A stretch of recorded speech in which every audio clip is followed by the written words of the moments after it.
Chargesheet জমা পড়েছে, তথ্য আছে?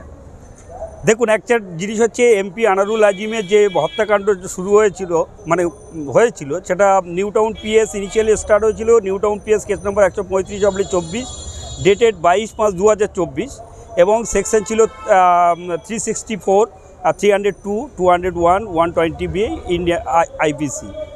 সাবসিকুয়েন্টলি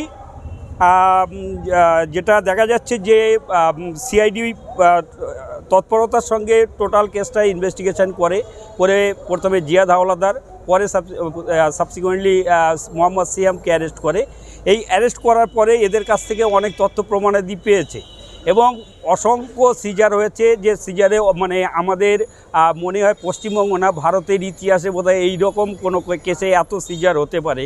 বা যে এখানে টোটাল কেসের এই পর্যন্ত 101 জন সাক্ষী রাখা হয়েছে এবং যে সেকশানে এটা চার্জশিট দেওয়া হয়েছে সেটা হচ্ছে সেকশন 173 সাবক্লোজ 5 অফ দ্য ভারতীয় ফৌজদারি কার্যবিধির 173 এবং সাবক্লোজ 5-এ এটা চার্জশিট দেওয়া হচ্ছে, যেটাকে বলা হয় অরিজিনাল চার্জশিট। অর্থাৎ অরিজিনাল চার্জশিট দেওয়া মানে হচ্ছে there is a scope of the supplementary chargesheet.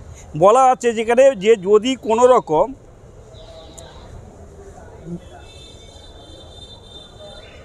এখানে investigation of this case is still continue under section 173 subclause 8 CRPC in respect of the other FIR name accused persons, and further report in final form will be submitted after collection of the further evidence, oral or documentary.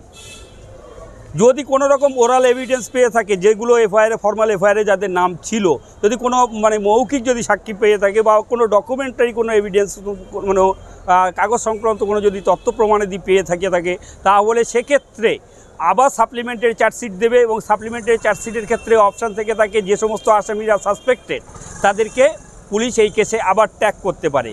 যেহেতু এটা original CS দেওয়া হয়েছে, within time যদি chargesheet না দেওয়া হয় তাহলে the accused will enlarge on bail, এই যদি জামিন পেয়ে যাবে, সেই কারণে অরিজিনাল সিএসটা দেওয়া হয়েছে কিন্তু সাপ্লিমেন্টারি অপশান দেওয়া আছে।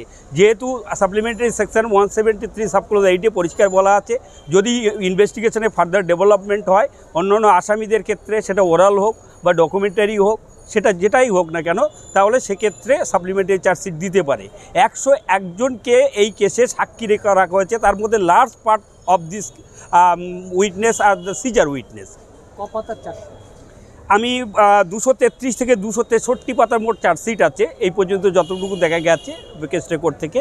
এই চার্জশিট এছাড়াও ইন অ্যাডিশন অনেক পেজ সংযোজন করা হয়েছে, সেগুলো বিভিন্ন ডিপার্টমেন্টকে নক করা হয়েছে যাতে এই কেসে অন্যান্য যদি আসামি কোনোভাবে যদি ইনভলভ থেকে থাকে তারা যেন এই কেস কানেকশানে তাদেরকে অ্যারেস্ট করা হয়। নতুন কোনো তথ্য বলতে যেটা সিএস হয়েছে, সিএস নাম্বার হচ্ছে 193/24, ডেটেড 16/8/2024।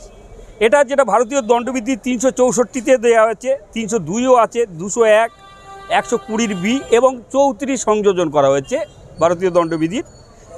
আর এই যেটা চার্জশিট দেওয়া হয়েছে এটাও কিন্তু অরিজিনাল চার্জশিট বলা হয়। আমি বারবার বলছি যেহেতু সাপ্লিমেন্টারি চার্জশিটের যেহেতু সাপ্লিমেন্টারি চার্জশিটের আছে স্কোপ আছে, সুতরাং ব্যাপারটা হচ্ছে সাপ্লিমেন্টারি ওই স্কোপটা রেখে দিয়েছে, কারণ ইন ফিউচারে ডেভেলপমেন্ট হতে পারে, আসতে পারে এই কেসে আরও অন্য তথ্য অনেক, সেই তথ্যগুলো পাওয়ার জন্য সাপ্লিমেন্টারি অপশান রেখে দিয়ে অরিজিনাল সিএসটা দিয়েছে। এবং 30/8/2024-এ তাদেরকে ফিজিক্যালি প্রোডাকশন করা হবে বারাসাত কোর্ট আদালতে এবং তাদেরকে সাপ্লাই অফ কপি, তাদের যে চার্জশিটটা দেওয়া হয়েছে এই চার্জশিটের কপির একটা জেরক্স কপি তাদের আসামিকে ফিজিক্যালি হ্যান্ড ওভার করবে লার্নেড কোর্ট।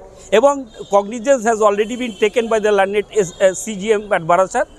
এই কেসের কগনিজেন্সও নিয়ে এবং সাপ্লাই অফ কপি এবং ফিজিক্যালি প্রোডাকশনের ডেট আছে 30/8/2024-এ।